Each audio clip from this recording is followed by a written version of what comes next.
In a world filled with cybercrime, information wars, and corporations bent on controlling the way we think, we, an unlikely band of citizens, watch from the shadows, moving each piece of the puzzle closer to its goal, as we protect the only thing we truly have, free thought. So join us in this new form of warfare in 5D. 5D. Oh man, you made us sound so important, and I feel like anybody who's never heard the show before is gonna be real disappointed in a second. Yeah, also, I feel like we need to get paid for that. Well, I wrote down paper. That's how much I wanted to do it. Ooh, It's because I'm look at excited you. for a Cyberpunk game, but we'll talk about that later. In a world where a bunch of assholes talk about movies and shit. Is the game called Cyberpunk? Cyberpunk Yeah. 2077. Yeah. All right. The We first will- single-player game I've been excited for in a long time. We will very definitely get to that. But first, hi. Welcome to another episode of 5D Podcast. As always, your not so great host here.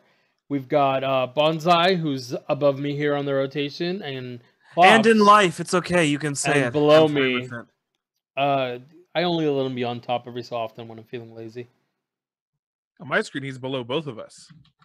Yeah, but that's not what peeps are seeing. So, But know on the fuck you. podcast that Bonsai is on my rotation below me and Eduardo is next to me. Well, you should both know that on my screen, I'm the filling in this Oreo. Yeah.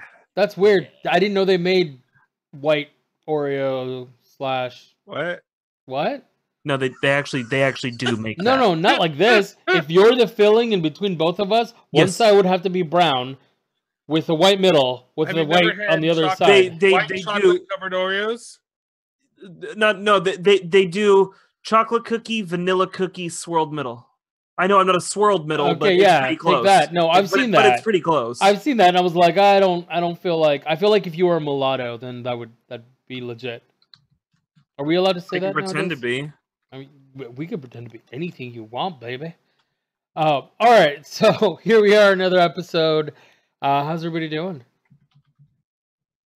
Perfect. Oh, amazing. Hey. I just thought I would break the silence. Yeah, I'm not dead. I don't know. What the fuck do you want from us? Fuck you. Talk about something. Go. I wanted a little personal touch. No, it's dead. It's dead, we hate actually, you. it's fine. So I'm gonna do some e-news today because fuck you bitches. There's shit to talk Klopp, about. sing the Enos intro. Hey, news intro. There's stuff that Eduardo wants to talk about, but it doesn't matter because I'm still beating him on FML. Okay. Well, There that you go. we're gonna get there too. Actually, let me start a fight first. Let's see. like we haven't already started with a Yeah, fight. no. Let's start an actual fight. We're talking about Star Wars. This Our is how we start the first fight. fight was goddamn Oreo cookies today. All right. So, did you guys see what Mark Hamill said about what actually killed Luke in The Last Jedi? Broken No. heart. Okay, and I'm reading the quote specifically, and he Okay. says, "The Force killed Luke. You have to acknowledge the irony in his fate. Almost like an addict that kicked his habit cold turkey, remained clean for decades, only to reuse just once and then tragically overdose." I actually love this analogy. This is great. I know. I thought it was hilarious. He's saying the Force is crack. I don't know that I would go that far. I'd call it more of just a comparison of ideas instead of like a literal comparison. He didn't just overdose on some force. Like that's not what happened. He didn't like force out. It's a comparison. I'm pretty sure he forced out. No. Actually, He did the same thing Obi-Wan did. Obi-Wan didn't fucking OD No, on some no. force. Obi-Wan became one with the Force. This Mark Hamill's actually disputing that he didn't become one with the Force. He overdosed on it. Like that's what he's saying. I think he's that's more too literal that drawing. you're taking it. He's just using it as a metaphor. Yes, it's a metaphor. He's not. He's saying it's ironic that it's like this, not that homeboy took too much force and foamed out the mouth and died. Like that's not. No, I actually like this because this brings us back to like the Covenant. You remember that? You used too much of it. That's Shit but gonna kill you. then there are so many force masters who should have OD'd 30 times over. Well, no, Like, it's 'cause unless you're saying Yoda is the Kurt Cobain of this universe. it's But he then why shot didn't he take a himself in the shotgun to the face. face? Kurt Cobain had more than 4 times the lethal dose of like 3 different drugs in his system when they found him.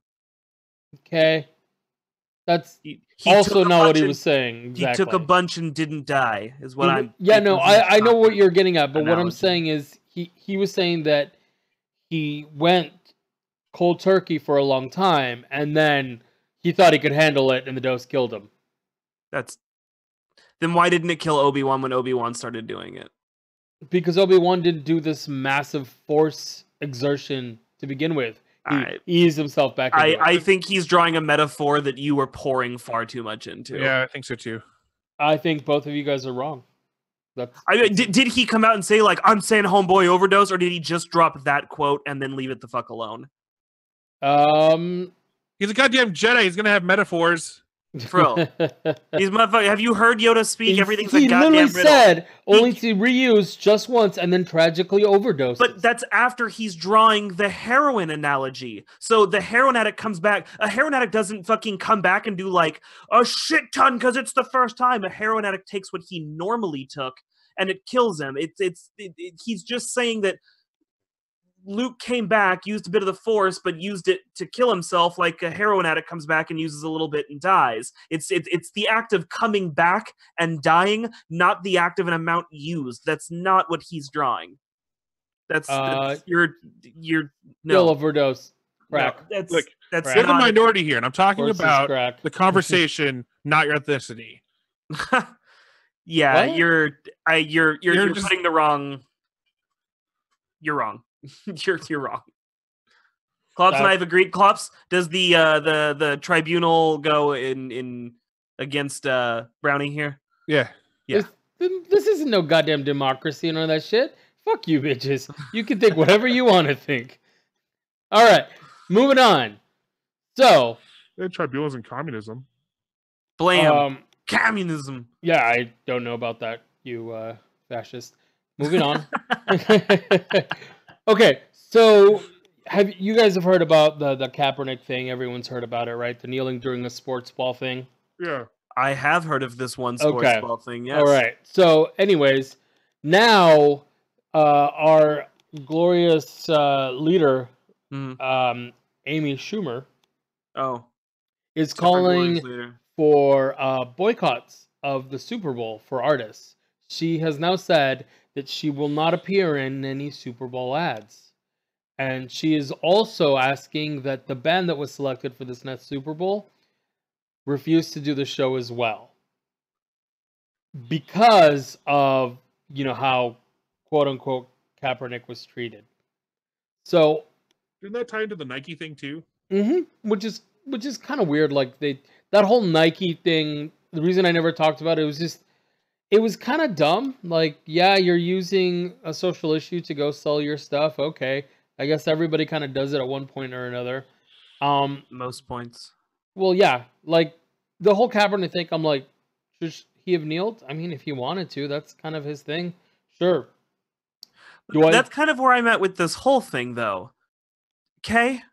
Yeah, no, exactly. Like, I think that if she doesn't want to show up for the Super Bowl thing, I'm like, don't. Okay. Yeah. But now asking other people and like shunning them for it, I'm like, nah, you do you. I'm You do you. honestly for that too, though, because she's not like, you fucking do this or I'll sue you or protest. She's just like, you should do this too. And they're allowed to be like, nah. Like, both sides, all of this is fine. Literally all of this is, who cares? For me, I'm like, who the People are allowed to protest things. People are allowed to ask other people to protest things. And people are allowed to be like, nah, bruh. Sure. I just don't think it's any of her goddamn business. Just like it's, But like, people yeah. get in other people's business all the time. We vote on things that aren't anybody else's. Fucking sodomy is illegal. That's not anybody else's business. Not in a lot of, but there are places. I was about to where say you not can't. everywhere. Not anywhere where Oh we live, my. but there are places where that's illegal, and that's not anybody's business. We still vote on it. This isn't. I'm not trying to take away from your news piece. Like, No. Just my opinion on your news piece is that this That's is fine. like, okay. I'm bringing. If I didn't want to talk about this, I just You know, read the news I'm piece just and make my own thing. Listening is like he's just shitting on it. No, that's my reaction to it is K. My reaction is sports ball. Yeah, right? I mean, like, it's sports that's ball how in much general. Care you should have. Like the ball throwers don't want to throw the balls. Okay, don't pay them $1 million today. I just think it's kind of, I don't know. I just personally think it's kind of dumb where it's like, hey, you want to pay me $1 million to show up to this event? Okay. You want to pay me $1 million to endorse shitty police brutality? Okay, maybe that's where we draw the line. But just fucking make a commercial. I'm like, no, that seems just fiscally irresponsible. So I got a lot of people at work and a lot of people in my family who are like, never buy Nike again. Fuck you, Nike. And I'm like, you know that they use child labor in other countries? Oh, yeah. That didn't bother you. Yeah. But the sports ball guy who didn't want to play sports ball that day and instead was like, I'm going to use this moment where people look at me to talk about a thing that I'm into. Like, honestly, this is the same thing. If a fucking sports ball player got up in an interview and was like, I want to talk to everybody about Pokemon. I'm really into it. There's this new game coming out. I think everybody should play it. Same thing. It's the same thing as getting up and being like, I don't like this political thing. Is the same thing as being like, Long John Silver's has this really great deal on fucking shrimp poppers, and I'm really into it. Same thing. Yeah, it does not. Okay, you either agree or you don't, and then you know what you do with the rest of your days. You go, I didn't agree with that. Yeah, the only thing with the Nike thing was the verbiage was weird, but in the end, I didn't care. I didn't buy Nike before. I'm not going to buy Nike after. I just liked all the people burning their Nikes while they were on their feet. That was amazing. Pretty entertaining. Yeah, that's the caliber of people who are angry about this. I will say that the movement that spurred from them, which was don't burn or destroy your Nikes, donate them. I thought that was pretty legit because I'm like, dude, you already paid for it. Nike don't give a fuck. Yeah. It's just your shit you're tearing up. Yeah. But one of my family members, like somebody pointed out to him, they're like, you already bought it. They don't care that you're not going to do that. And she's like, well, I was never going to buy them again. Okay. All right. I will buy a one pair of shoes? Long as they fucking fit my feet. I really don't care. Like, they're shoes. Also, I think I've had one pair of Nikes my entire life, and that's because it was trendy in middle school. And I've never had Nikes. I've always had off-brand shoes, and I would love to find a fucking 15 quadruple E size Adidas shoe. Well, I'm sorry they don't make him an elephant man. No, they don't. But my wife has the opposite problem. She usually has to shop at like Kids Journeys. Yeah, but at least you can find shoes there, right?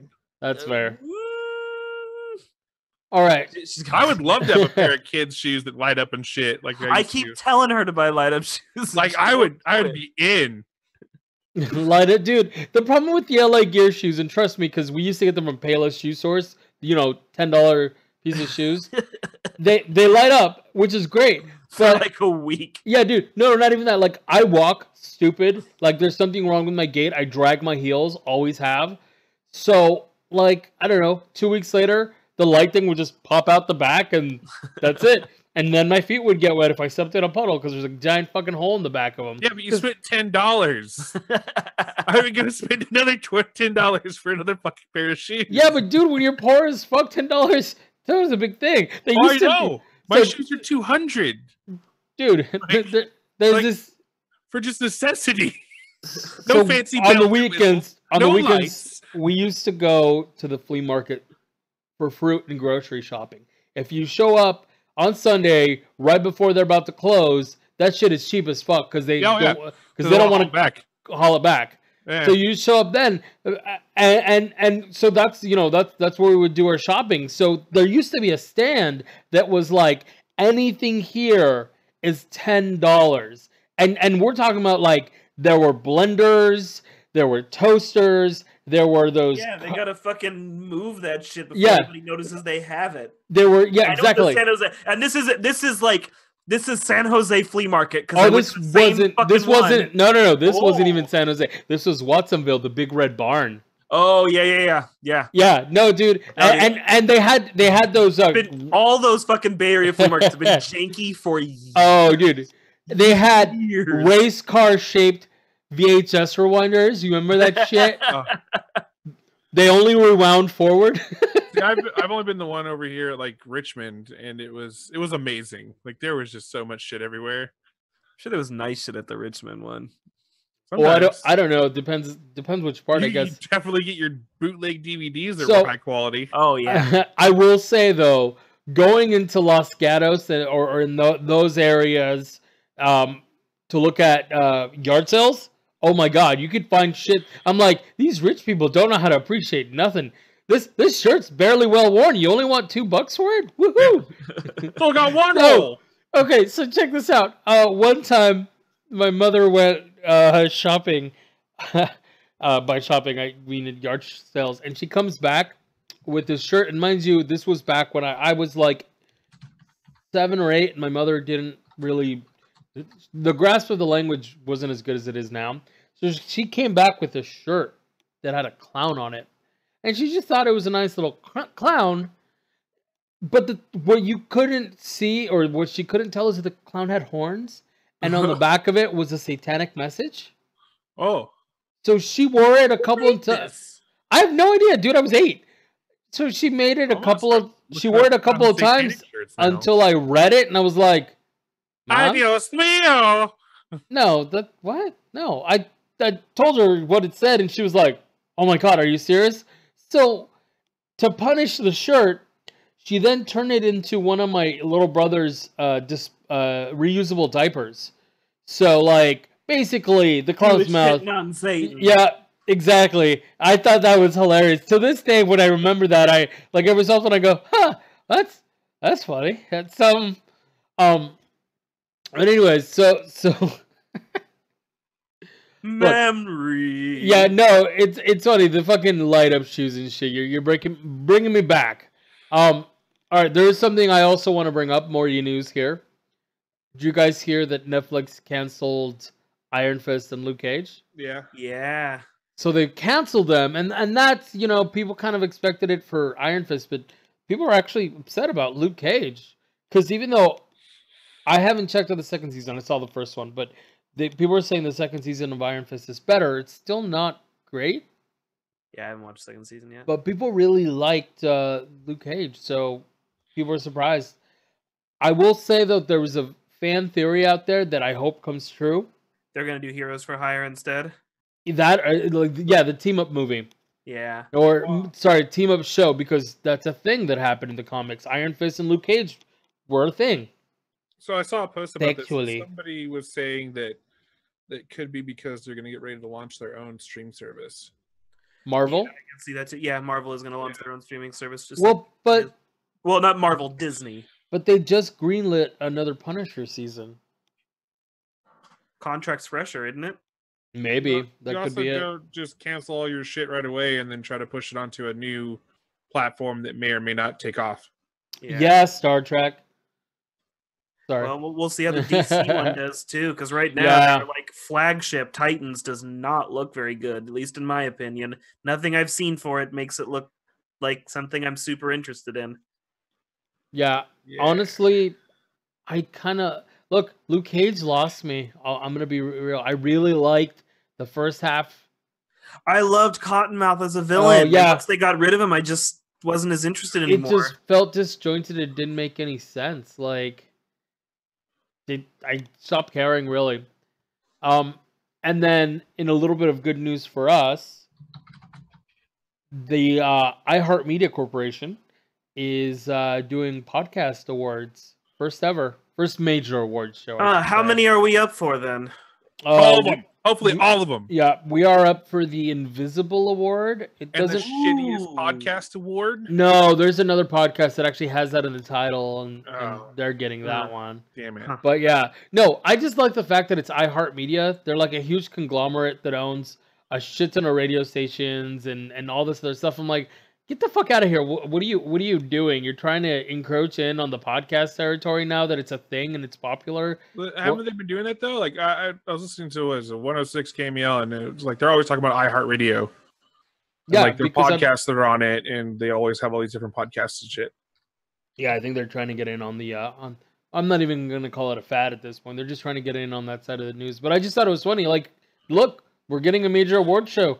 We're not, but podcasts are, and we're being taken mostly seriously. Hey. Yeah, because award shows make you legitimate. Well, I mean, as legitimate as any other bullshit. Get that. Not you, them. But No, also you. and so also last bit of e-news, Pinocchio Pinocchio by Netflix. and Guillermo del Toro. Yeah, so is this like the Nightmares of Pinocchio? Or I mean, to be fair, Pinocchio's pretty fucking dark. There's a guy who turns kids into donkeys. no, and I know. kills them off. So I'm just wondering, is it going to be just all that, and we're going to ignore everything else? Wasn't the original story also like Geppetto ends up like destroying his puppet? Like he doesn't. Oh, but a kid. I know Jiminy Cricket dies. Pinocchio murders the fuck out of Jiminy Cricket with a book. Seriously. Yeah. No, I'm pretty sure. Was Pinocchio one of Grimm's Yeah. fairy tales? Yeah, all of those motherfuckers were dark. Like, that shouldn't come as a surprise to you at all. But I just thought it was funny that... So, it's kind of interesting. Guillermo del Toro is kind of known for his style. Just kind of like the guy who does Batman and Nightmare Before Christmas. I'm blanking. Tim Burton. So, hopefully it isn't... he doesn't completely get pigeonholed like Burton with these new things he's doing, but I'll watch it. I never... Wait, I'm lying. I did see a live-action Pinocchio. That was years ago, though. I think I vaguely remember that. You remember that live-action? I thought it was a little creepy. Very big. I thought that puppet was a little creepy, but hey. But yeah, that's what I got for e-news, you sons of bitches. Yay! Bob, sing the e-news outro. That was e-news. Come back next week for more crap. I like your songs. I hate your face. It's okay. All right, so I'm still talking. I watched a thing. It was a thing that used to be another thing, and now it's a thing again. Also known as a reboot. Everything on TV and yeah, that's the joke. So I watched the pilot of Charmed. Did anyone remember this show? I heard an ad for it on the radio, and I was like, for fuck's sakes, just.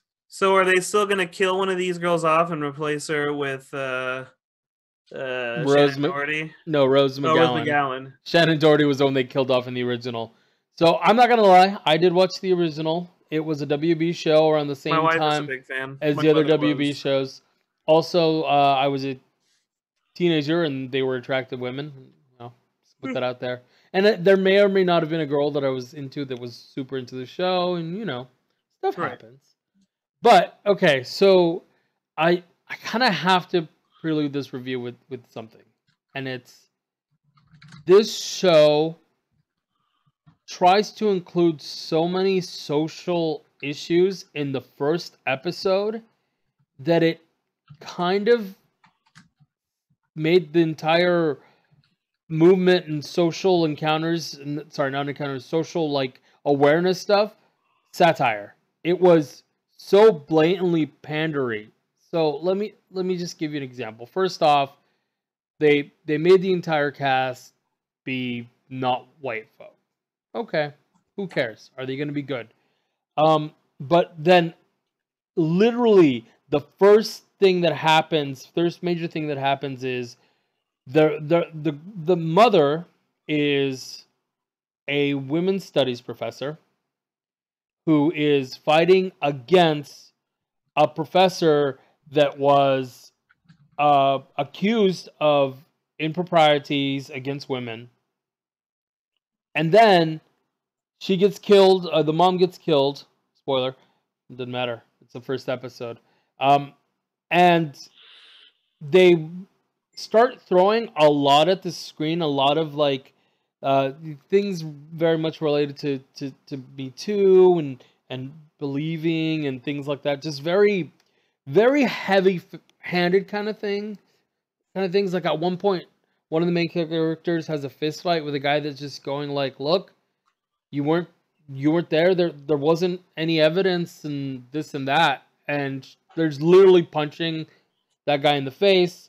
Then there's to the point where it gets so bad one of them bad guys in the first. This is still the first episode. I haven't seen past this. One of the bad guys is literally a rape demon. Oh, like you Like do. he possesses a dude who asks for a kiss, and the girl says yes, but then she realizes he's a demon, so she says no, and he goes, "Too bad, you already consented." And then she drops a line about how consent can be removed, like randomly in the middle of this demon trying to kill her. So like to the point where, say what you want about any of these movements, but I feel like at this point you're just hindering, because you're making a joke out of this. You're shooting this into, you're injecting this into something so ham-fisted and so in your face that this isn't good filmmaking or TV, where it's social issues that get thrown in and really discussed and talked about. And so at the end, they kill the big baddie, and of course the big baddie ended up being the professor that had been accused of improprieties. But that wasn't enough. There was a bystander, the guy that got punched in the face earlier, for saying that there wasn't enough evidence, and their guardian says, "Oh, I'm going to wipe his memory because mortals aren't supposed to know." And they literally say, "No, let him speak. No one will believe him. It's just another hysterical man, talking." And they said, so it's kind of a he said, she said thing, and there's three she of us, and it was like extremely heavy-handed. And I was just like, I get what your message is. I totally get it, but the way you're doing it, you're literally just gonna invite trolls. There's no subtlety. There's no, there's a lot of shows and a lot of TV and good films that bring social issues up and address them. This just felt like pandering and just like, look at these folks. So what you're saying is that we're not the target audience? It's not even more so that we're not the target audience. I wasn't the target audience for the original show. Target audience was teenage girls. They did a lot of the girl power and stuff in the original show. I think so more this isn't even that it's a target audience issue. It's just, this is the writers and the director has something to say, but they just do it in such a in your face kind of way. They do it heavy-handed. Very heavy-handed, and again, that doesn't make the show necessarily bad. It just makes it biased as fuck. Okay, so now, speaking on those issues or whatever, like, what about the show do you think is correct? Like, besides, obviously, the writing is biased, for your opinion. I will say what about the cinematography, the actual storytelling, the effects? I will say the effects aren't terrible. Out of a WB show, I kind of come to expect really terrible effects. So the effects aren't terrible. The acting itself isn't bad. I do feel like the actresses are doing the best with what they've been given. Some of the lines are a little too cliche-y and very much. I mean, it's a pilot episode, so it's hard to tell. I'll watch a couple more episodes. This is kind of a first look review, just to make sure that I'm, it wasn't just a pilot episode. They were trying to get through their groove, but some of the writing just seems very contrived. I like the casting of the guy, their guardian, the casting. I think that's great. He has a couple comedic moments that he has perfect timing for, and he drops correctly. They made one of the sisters be science-based, and like she's a scientist, and she's trying to understand the supernatural via science, which is fine. That's always good. You want to have the skeptic character, but the way that they do it is, again, she just blurts out sciencey sounding things, and that always bugs me. It's to me, it's the same thing, and like when they do the thing in movies where enhance. Yeah. I'm like, yeah, resolution doesn't work that way, and y'all aren't gonna hack with two people on the same keyboard. Or how about like when they hold up a drive and they're like, yeah, we're getting all the information. It's like an open plate fucking drive. Yeah. Like, the discs are spinning inside. It's like that doesn't work. Yeah, that's not how that works. So It's got ways to go. Am I writing it off right off the bat? No, I am gonna watch a couple more episodes. Like I said, I like the original source material, and then I'll give it a chance. It felt really heavy handed on the first go, and one of the girls is supposed to be like super angry about stuff because their mom died. She's going through that, and I just don't believe it. She seems more nagging than really angry. I see. I was picturing the opposite, just like kind of bad acting, just like, ah, I'm so angry. Well, yeah, but it was less like I'm really angry, more like, why are you leaving the house? Like, Oh, that's not anger, that's nagging. passive aggressive, like anger. Yeah, but anyways, I would give this first look review of this. I would give it, I don't know, fucking 2 spell books out of 7 spell books. It's not great. We'll see where it goes. Spooky. They're called grimoires.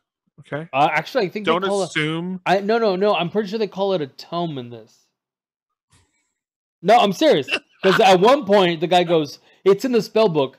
I mean, tome or something of that nature. Is it? They also weird. did like a Sabrina the Teenage Witch reboot. That's all like dark haven't and seen that. drama-y. I can't bring myself to watch it. I'll watch it and I'll review it for you guys because I like the original Sabrina the Teenage Witch. So did I. It was part of the TGIF lineup. Yeah, it's great. Yeah, that and do you guys remember Teen Angel? Nope. All right, so Teen Angel was guys hanging out with his best friend, finds an old cheeseburger under his bed, eats it, chokes, dies, becomes his best friend's guardian angel. Teen Angel. Like that was the premise. Yeah. Okay. I mean, it was part of TGIF. Right. Yeah. Right. What are you gonna say? But there's a couple more stuff that we want to talk about. I just can't keep you guys waiting any longer. Claps.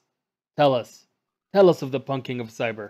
The punking of Cyber 2077. Yeah. It's first of all, I'm really fallen away from single player games. I haven't really played them in a long time. This one has me excited. I've always been a fan of like cyberpunk, future dystopian kind of games and movies. One of which was because I played the original Deus Ex when I was a kid, and I just loved it. I loved being able to pick my approach, to do all the different dialogue options, to going through and getting all these like cybernetic enhancements and seeing all the cool shit that I could do. And this one doesn't look like it's going to disappoint. We've seen about 45 minutes worth of gameplay. But in that you can tell like the different gangs and stuff that are in it. And they're pulling this from an actual tabletop like game, like book. It originally was Cyberpunk 2019 or something like that. It's dated. Came out in the 80s. And it's going to be made by, or it is being made by the same guys that made The Witcher 3. Yeah, CD Projekt Red. Yeah, CD Projekt Red. That's the one part of this game that has me not excited for this game. Really? I didn't really play Witcher 3, so I can't really speak about Witcher 3 and what they did there. It was a good I played game. Witcher 1 and 2, and I'm sorry, but you could not have forced another button into that control scheme if you tried. Oh, yeah, no, I've tried to play those too, and I know that fucking... They don't make gracefully built games. I'm sorry, you can say what you want, but if you have to hit a button to open a menu, to hit a button to use another spell, They changed that in 3, by the way. He knows. We've really discussed it here. that. He just has no interest, which is fine. No, that's fine. I'm just saying that they did update the controls for 3, and that's why I gravitated towards it to try to play it.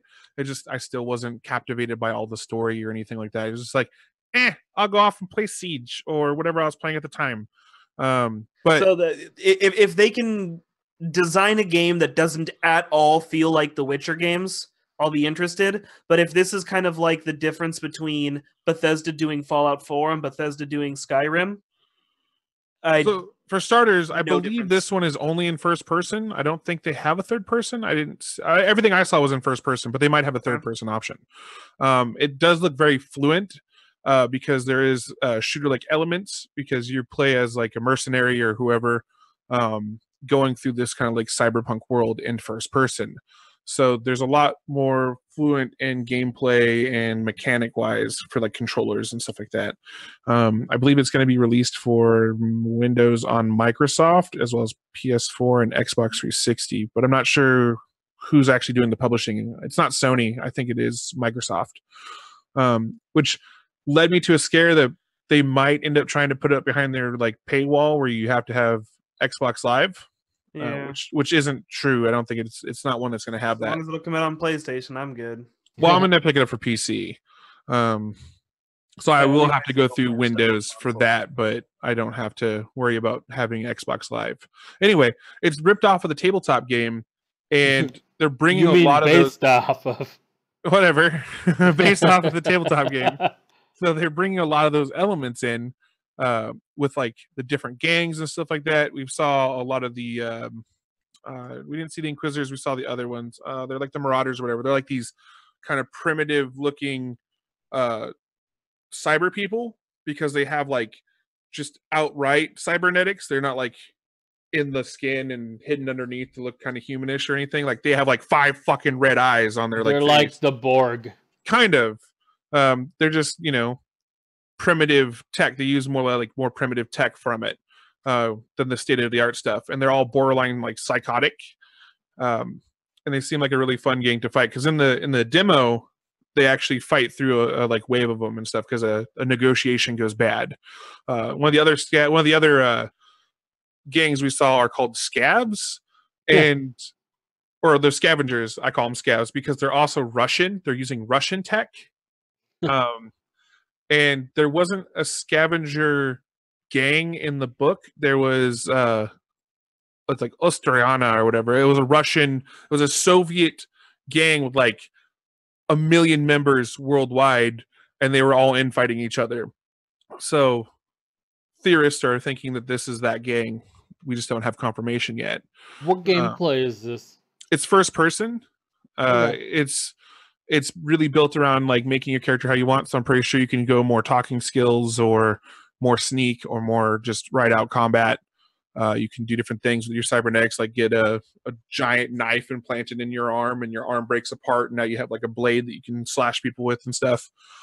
Not too much has been shown about the cybernetics, just a lot more of the like actual gameplay is playing as a base merc character in this kind of like cyberpunk world. And what I'm really liking about it from what I'm seeing is that they're not holding back with the world. It's really just a cyberpunk dystopian. Like at one point, you're bringing this person that you had to get out because they're going to scavenge her for parts, which is a big thing in the black market in that universe.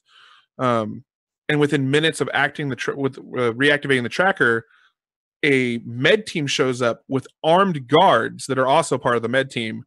Within minutes, shoves you back and treats her like a fucking princess because she's got the like best healthcare you could buy, right?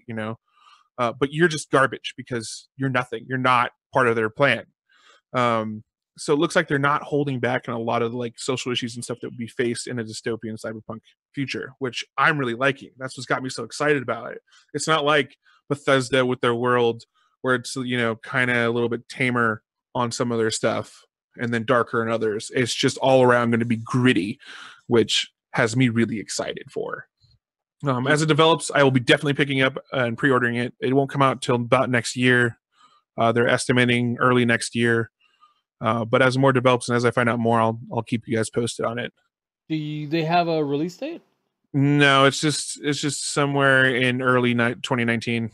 Oh, okay, but at least they have a release year. At least, yeah. This isn't another No Man's Sky where we don't know. It's been developed for like 6 years. Yeah, they've been working on this game forever. Yeah, it's been a while. Like when I first saw it, it was about 3 or 4 years back. Were they working on it while they were still working on the Witcher DLC? Probably. Oh, okay. Yeah, they've been working on it for 6 years. So I don't know when The Witcher 3 came out. Let's see. Filler song, filler song, filler song, filler song, filler song. This is a song that's just filling dead air because Klops is looking things up on the internet. That was May 19th, 2015 was the Richard 19th. Sorry, 19th of May. 1990, 2015. Yeah. 2015. 2015. Wow. So that's only Oh no, 3 years that's the ago. Witcher 3 initial release date. Yeah, that's 3 years ago. So they've been working on this longer than they've been working, or sorry, at the same time that The Witcher. Yeah. Did you guys saw the controversy though with all CD Projekt Red, right? No, what happened? Apparently, a bunch of their developers are complaining that their working conditions and hours are ungodly. I believe that. It just it's this thing that's apparently permeating the industry of working here is a privilege. Well, that's actually pretty common throughout the whole games industry. My old boss actually used to work for 3DO back in the day, and I asked him why he didn't, because he had an interview at Telltale or an interview at the company he ended up with me at, and the reason he turned down Telltale is just like they kind of expected these long hours and stuff too, and he said games development is a young man's game. It's like once you start having kids and a family and you're getting a little older, get the fuck out of game development unless your family is fine with you not being around a whole lot. That's a lot of game developers really push their people for really long hours. Yeah. And a lot of people are talking where there was a strike a couple years back, or I think it was a couple years back, where voice actors wanted to get paid more. Yeah. And they wanted to know the gigs they were doing too, because they weren't getting credited for it. Exactly. They weren't getting any sort of royalty or anything on characters that they voiced.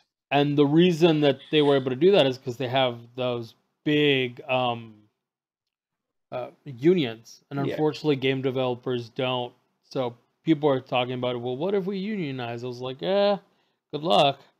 Well, I mean, there's actually the voice actors unions. Yeah, they were really treated poorly during like the 90s and shit. That's why they were established. Yeah. So just sounds like corporations are always like, well, the unions, fuck the unions in some cases. Okay, sure. But then they go and do stupid shit like this where I'm like, yeah, this is indefensible. Good luck. Like, it's all, yeah, sure, it's art, but it's also a job. People need to make a living and have a family and shit like that. Even if it doesn't mean kids, just have time to not be at work. Yeah, but some people, they get con work. I had a boss that basically lived where he worked, and then he would travel back to his family and stuff on times off and stuff like that. And like he always expected us to kind of be there and work and stuff. It's like, dude, you're getting ready to retire. I get why you're just working all the time and you enjoy doing it, but I got a life. I want to do shit. Yeah. I don't want to just work. Exactly. Like I work to do the shit outside of work that I enjoy. Right? I don't necessarily work for the sake of the work. Yeah, I'm pretty sure there's people. I know for a fact there's people like that in the company, right? They don't plan on retiring early, and they just work. They're workaholics, kind of thing. So I'm sure it happens a lot in the game industry. So back to Cyberpunk, because I'm definitely interested. I really like Shadowrun. Mm-hmm. So this is what I'm imagining. I'm imagining like first-person Shadowrun mixed with a little bit of a BioWare choose your own adventure kind of feel. Would I be wrong in assuming that? No, but I would put it more towards like the original Deus Ex, as far as like choose your own adventure kind of thing. The graphics are going to be terrible. The graphics are going to be amazing, like they are right now. And just saying that it's going to be a lot more open than more recent kind of Cyberpunk games like Mankind Divided, or as long as it's not like Static Shock, or sorry, not Static Shock, System Shock, where you can literally make the wrong decision and that's it. Game over. You're done. You will never be able to get past this. I don't think they'll make it like that. System Shock is such a good game, though. Like, I'm not arguing the point. That point. It needs I'm just a reboot. saying, it needs a nice graphical overhaul. It needs a fixing. But all right, now tell us. It's Halloween's coming. Tell us about your next Netflix show you watched. So I've been watching Creeped Out on Netflix with my girlfriend. I'm on episode 8. There's, I think, 13 or 14 episodes. So I haven't finished it yet. But so far, I've been really enjoying it. Netflix is the current platform it's on, but originally it was like a BBC show. So I don't know if it's kind of weird the way they do it, because some shows have a lot of the British actors and stuff, and then some shows don't. So I don't know if the ones that don't are developed by Netflix and they're adding those in as kind of like episodes every other episode or whatever, or if they just were part of the whole thing when it started. I do know that the people behind it, the producers and director, the director is Bruce McDonald, who directed movies like Roadkill and My Babysitter's a Vampire and Weirdos, which I haven't seen any of those. I can't speak on him before this. And the other one is Steve Hughes, who is an Australian black metal drummer. Nice. Which I haven't heard his work either, but I plan to check them both out to see if any of that kind of translated over to this. However, the show itself is a lot like Are You Afraid of the Dark or Goosebumps, and that's why it resonated with me when I saw the trailer and stuff.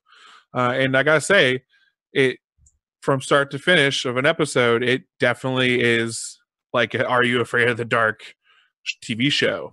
So is it an anthology show? It's episodic. I don't know if it's an anthology. They don't have an overarching anthology story. Yeah, there's Okay. that is no overarching story. Okay, an anthology. Yeah, it is an anthology then. There is kind of an overarching storyline to it, though. At the very beginning of each episode, they talk about the Curious, who nobody knows if it's a boy or a girl because they always wear a mask, and they go around collecting these creepy tales kind of thing and like take souvenirs from them and puts them into their satchel. So whenever you hear their whistle, you know something creepy is about to happen. And that's the kind of intro for all the shows. And I'm going to talk about the first episode and only the first episode because I want you guys to watch it. And it was a very dark episode for a starter pilot episode.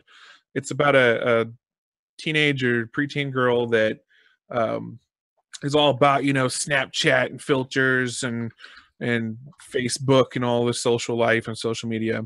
And she sees an ad on the TV late at night about this phone, and she calls, and I don't know how she gets it. I assume that she stole her parents' credit card to get it. And this phone shows up, and it has an AI, and the AI starts controlling her social life and like boosting her to be more social and stuff like that and be more popular at school. And then it takes a very dark turn and almost becomes like an abusive relationship. Like, 'cause now I control you. I'm supposed to be your soulmate. And like, it just from start to finish of this episode, or from the time you're introduced to the AI to the finish of this episode, it's like, fuck, this is just a almost rapey, abusive relationship for this poor like teenage girl.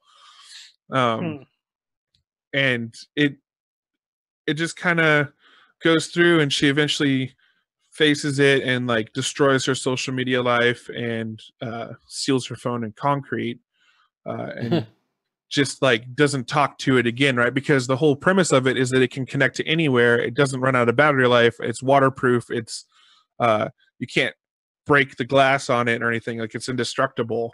So that's why she threw it in concrete.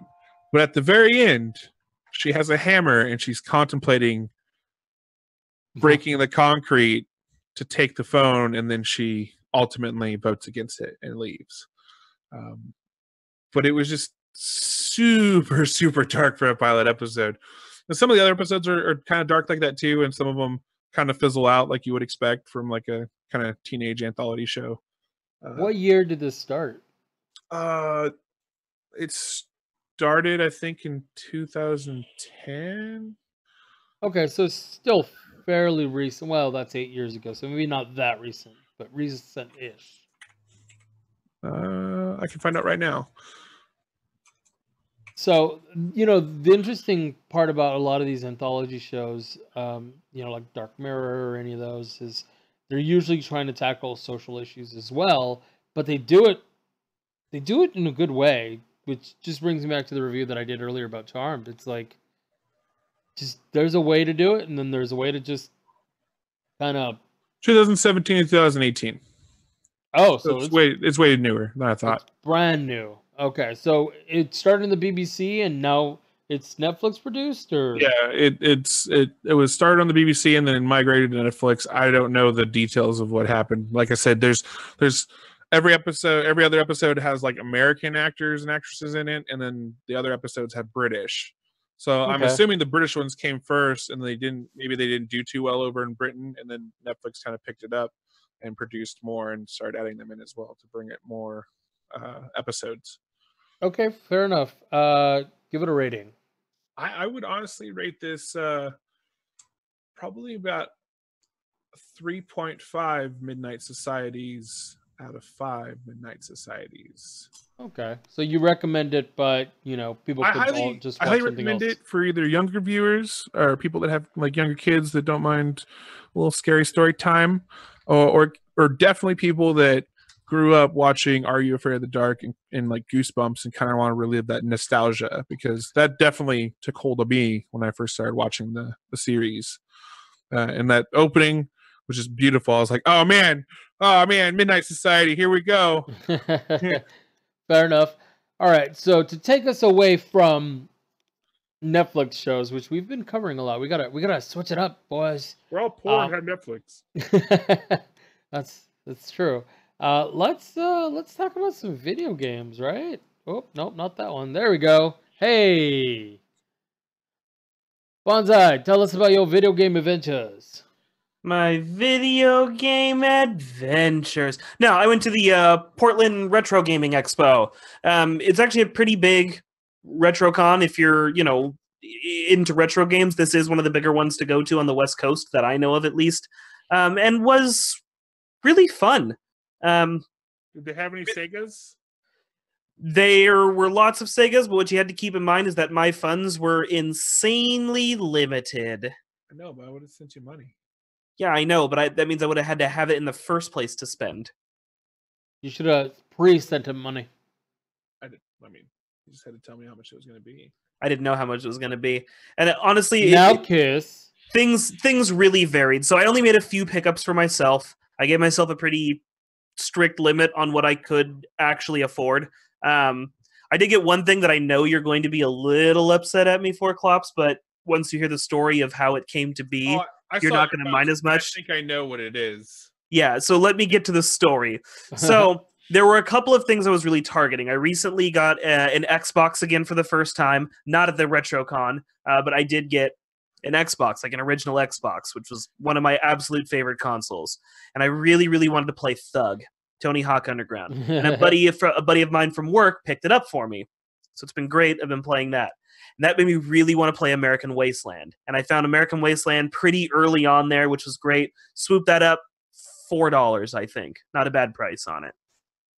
I also wanted to replace my copy of Hunter the Reckoning, because Hunter the Reckoning is the jam. Yeah. Picked that up, $7, and this is my fault. There's a big burn in the plastic where I should have knocked some money off, but I was still like just walking into the con when I had found it, knew I wanted to swoop it up, and kind of chaos was happening because like the guy didn't have change and he was juggling stuff. I just picked it up for $7, which is fine. And then I noticed in the case a game I'd been looking for, a game I'd owned, and a game my brother's girlfriend sold for like $5. Stubbs the Zombie. It's a $50 Xbox game, easy. That's $50 all day, no problem. She sold it for like $5 or $10. Yeah. So I picked up a copy of Stubbs. I found like 3 copies at the convention. Yeah, ex-girlfriend now, I should say. Ex-girlfriend. I saw 3 or 4 copies at the convention, varying prices. I talked it down to $45. I'll take the $5 win. That was a score. So the big thing I got, I was between, there were only 2 consoles I was all interested in. I still don't own an Atari 2600. I still didn't own a Sega Nomad. So there were a bunch of modded Ataris, like 40 to 80, depending on where you went. These are the modded Ataris, so they do AV plugins instead of a coax, which is really handy. But it's bigger, it was going to take up more room, and I don't currently own a bunch of Atari games where I do own Genesis games. So I kind of targeted the Nomad a little harder. Found 3 Nomads. Most of them were like 170 plus. Found a Sega Nomad for 120. It's not bad. Anybody doesn't know what Sega Nomad is? Sega Nomad is a portable Genesis, but not like a weird aftermarket, like custom-made thing. It's a Sega product. Yeah, it's like the Game Gear, only designed for the Sega Genesis games. Plays the full Sega Genesis cartridge, like not preloaded or anything. It's great. Love it. Kind of love it. We'll get into it. But so I picked it up for 120, $50 off, not a bad price. And they were like, you get to pick a game from this bin for free. and in there was a really busted up ass copy of Kid Chameleon. Like the covers ripped a little bit on it, or not the cover, the what do you call it, the label. Yeah, the label is skinned. It's sun damaged to shit. It plays. that's all that matters. I have a copy of Kid Chameleon now. I was going to get you a copy, but all the other ones I found were inbox copies, and were running like 20, 30 plus. Yeah, that's what I was like, so I got an out of box one for free with my Nomad. That's the only reason I have it. You send me the Nomad with that copy? Get bent. So I'll give you 50 for it. The other 50 for it? Yeah, maybe for a Kid Chameleon, just because it's fucking. No, I mean the Nomad. Upcharging you, piece of shit. So the other games I picked up. So I'm gonna say I tried to play all of these, and I have the exact same problem on all of these games, all of them. I don't know what I'm doing in any of them, and I can't beat the first level. So I picked up X-Men for the Sega Genesis. Just good old X-Men. The beat 'em up? There's a wall. I don't know. We tried looking it up. We have the internet now. Not yet. I got Tasmania. That was a good one. Super fun game. There's a part I got to get like over a thing. Don't know how to do that, so I'm stuck there. And then this one, Eduardo always suggested really hard to me, and I never actually played. It's Echo. Oh fuck, dude! I can tell by like the cover silhouette what it is. Okay. And again, you run into a wall, and like you can talk to these dolphins. They're like, the sparkles on your head remind me of stars. Oh no, I know what you're doing wrong. I know exactly what you're doing wrong. You go to the right, and there's 2 rocks, and it's like you can't fit through here. Fuck yourself. You're a dolphin.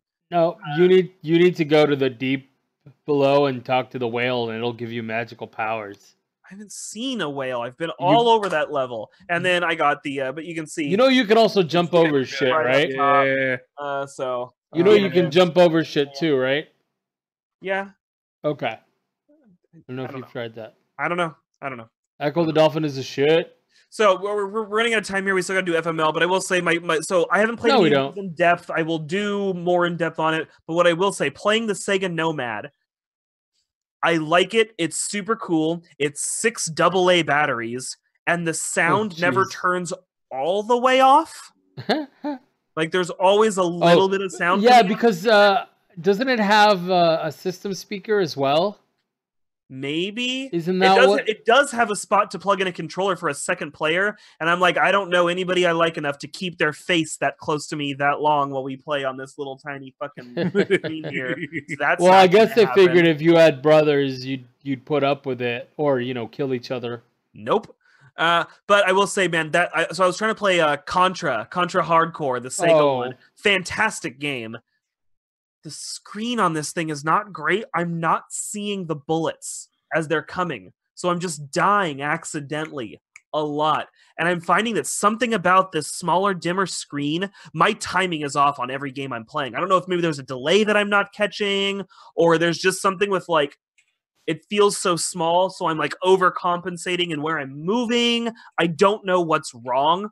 But man, I'm like everything I'm trying, I'm getting my ass handed to me. All these old games that I used to play. So it's one of those things, kind of like my Game Gear. I'm already thinking about maybe taking it in and doing a mod to it to put a nice LCD screen in there. But then the purist collector in me has this internal conflict about whether or not it's okay to modify a console. At that point, it doesn't count anymore. Right. And I know people who are like, it doesn't fucking count, and other people who are like, no, it's the console. It's just like doing repairs on it if it breaks. But it's not a repair. Unless you're doing OEM, it's not a repair. So that's where you fall. I honestly don't know where I fall. I see both arguments. Like, I don't get why I gotta own 2 Game Gears just so one of them's fucking usable. But I don't know. No, my thing is that I'd much rather be able to play and enjoy it, and if that means modifying it in order to play and enjoy it. But see, if you're buying to play and enjoy, then yes, no worries, you do that. But if you were legitimately collecting, it's a whole different world. What's really I'm not going for a Guinness record or something. Is that the Nomad came out in '95 and the Game Gear came out in '91, and the screen is way better on the Game Gear than it is on the Nomad. So the screens on the Game Gear are pretty notorious for going out, right? But at least they're bright and they work. Mine is right on the edge of going out, which is why I was already thinking about replacing that screen with an LCD or an LED one, because the screen on mine is already pretty much you have to play it tilted. You can't have my game gear looking straight on. You have to tilt it down flat to play it. OEM. Yeah, mine's If already... it's broken and doesn't fucking show screen, then it's worthless anyways. Well, Yeah, I mean, but you That can does get not count for the collection. you can get a replacement. If you get another Game Gear to do Fine, it. yeah, I'd have to take it out of another Game Gear.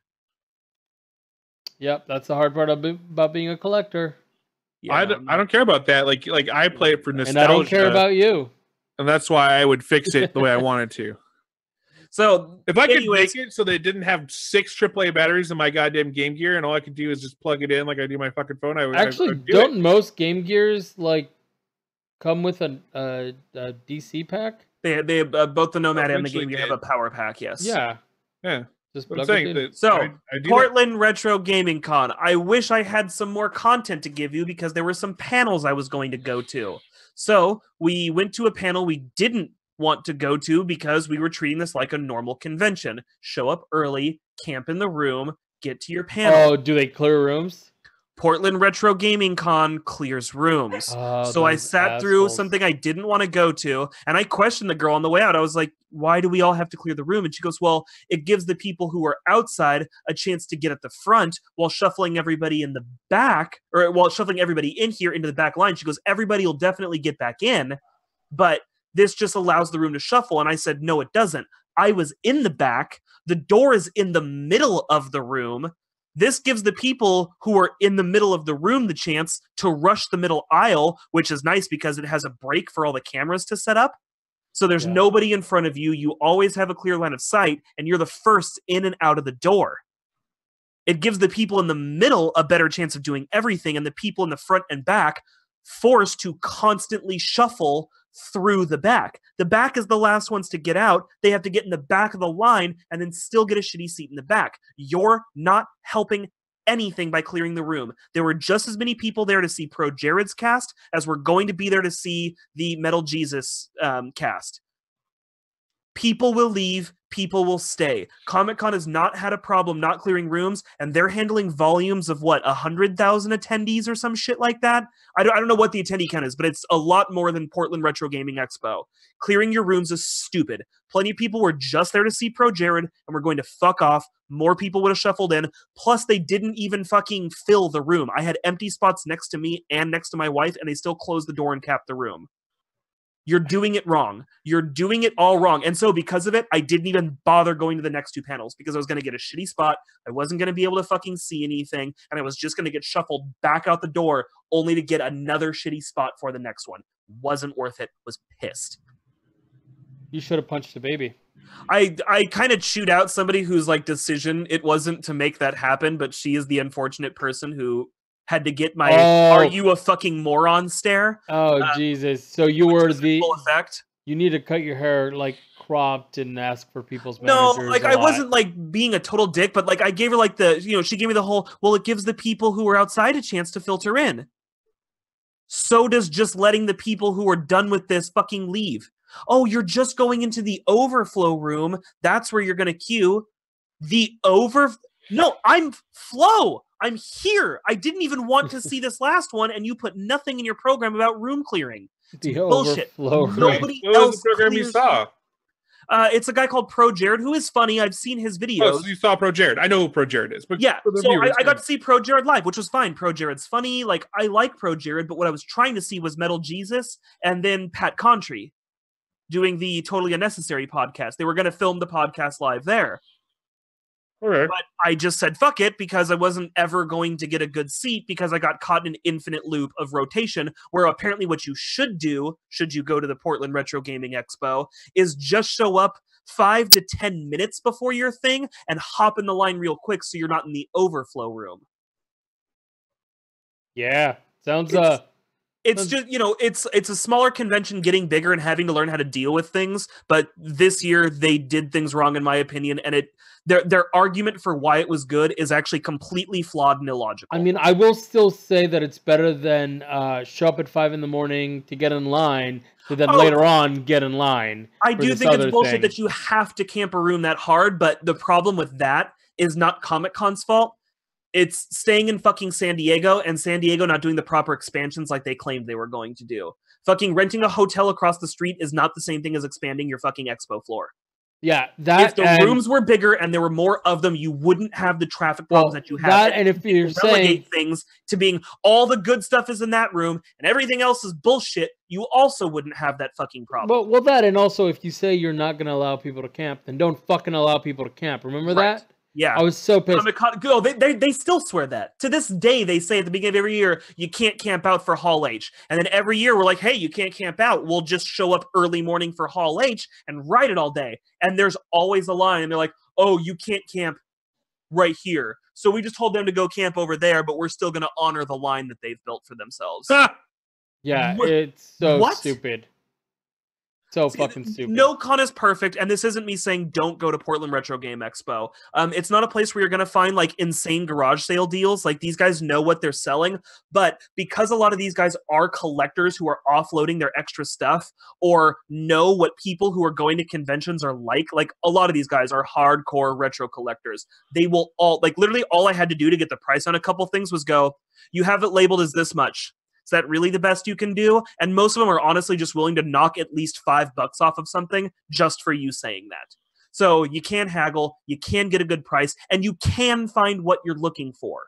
This is the kind of thing where, oh man, you have these last couple pieces you want to get, or oh fuck, there's like this booklet that I want for this one game just to complete the set for it. You can find that there. You're just going to have to pay the fair price. It's not a ridiculous price. It's not a cheap price. Is this what? Is this once a year? Once a year, but it's every year in October. Okay.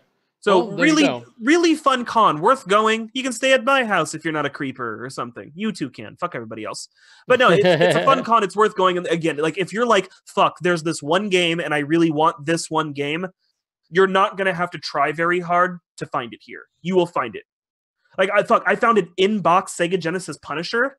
The guy wanted $500, which was absolutely insane. That game's $250 max. Max! And even that's kind of like, I'll find an out-of-box one for $100.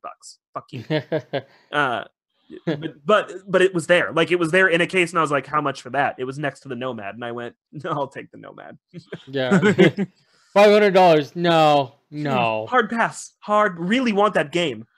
That's the. Do you remember the arcade cabinet, Nick Fury Punisher side scroller brawler beat 'em up game? Nope. Oh my god, it's one of the great Capcom side scroller beat 'em ups. Yeah, I know nothing of this. Punisher and Nick Fury, so good, so good. Oh, I'll have to review it next time, but right now we gotta do FML. Yeah, or catch us on Tuesday for double it up next week. It's late. We already started late. We've run 10 minutes. Yeah, catch us on Tuesdays. Twitch. .tv/Metagame Network. We do what do we do? Multiplayer night. That's what we do. Hey, no, I was thinking we were talking about maybe switching it up. We might. I don't know what's gonna happen. It's gonna get weird, bro. It's gonna get weird. Check out our website 5dpodcast.com. Final words, Bonsai. Room clearing. Stop. There has to be a better way to do rooms at conventions, and if we all just actually put effort in, we can come up with it. All right, claps. I was trying to think of something to say and I couldn't. Also, last week's you missed it, but last week's payday was fantastic. It was. Really good. I always miss it. I work in those hours now. Yeah. It happens. Bye. See ya. See ya.